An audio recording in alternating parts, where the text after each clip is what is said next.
Many vascular procedures are done to prevent stroke, amputation, or death from aneurysm rupture. Traditionally, vascular surgeons consider the procedure to be a success if it accomplished its intended purpose and the patient survived. However, patients also want to preserve important functions such as the ability to walk or live independently.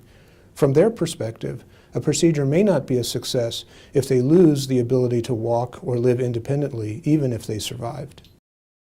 Vascular surgeons are reasonably good at predicting which patients will survive a surgery or have a good technical outcome.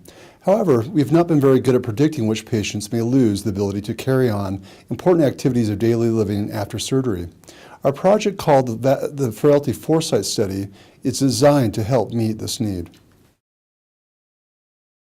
Geriatricians developed the concept of frailty assessment to identify elderly patients who may lose function and require institutional care in the near future.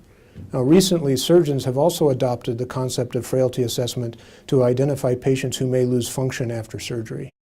Conceptually, a frail person has limited reserves to withstand stress.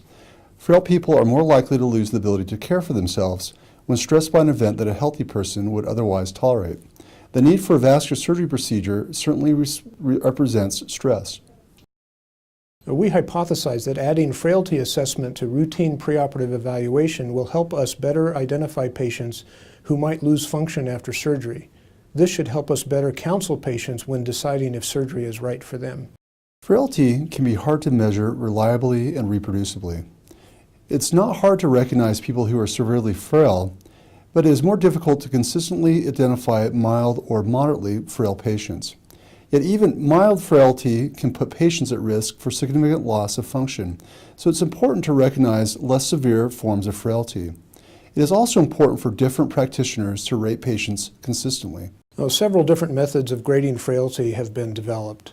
Some of these measure purely physical attributes such as energy, weight loss, walking speed, or grip strength. Others measure social and cognitive skills such as dressing or the ability to use a checkbook. Yet others use a combination of these.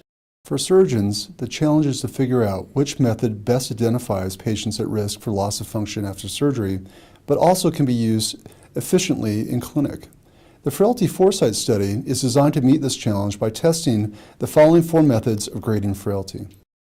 The Fried Frailty Index measures physical attributes such as fatigue, weight loss, walking speed, and grip strength. This test can be done quickly using a stopwatch to measure how fast a patient can walk 15 feet, and a hand dynamometer is used to measure grip strength. The clinical frailty scale records the doctor's general impression after seeing the patient in clinic. Patients are rated accordingly to a scale of 1, for example, extremely fit and athletic, to a score of 9, which would be equivalent of a patient who is bedridden or terminally ill. The Risk Analysis Index is a questionnaire used in many VA hospitals. Finally, the VQI Frailty Score uses items routinely captured by the Vascular Quality Initiative to calculate a frailty score. The advantage of this method is that the individual elements of the VQI Frailty Score are automatically captured without extra work by the doctor. The Frailty Foresight Project has 2 main objectives. First, we want to see how easily vascular surgeons can add frailty assessment to routine clinical decision-making and whether any particular method is easiest to use.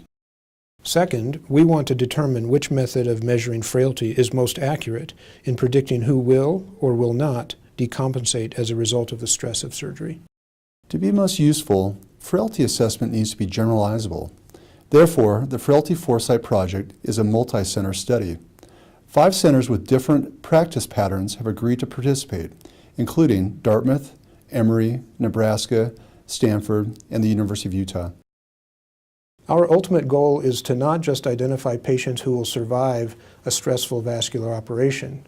We also want to recognize who can get through the procedure without losing important functions such as the ability to walk or live independently. We greatly appreciate the confidence and generosity of Vascular Cures in funding this important project.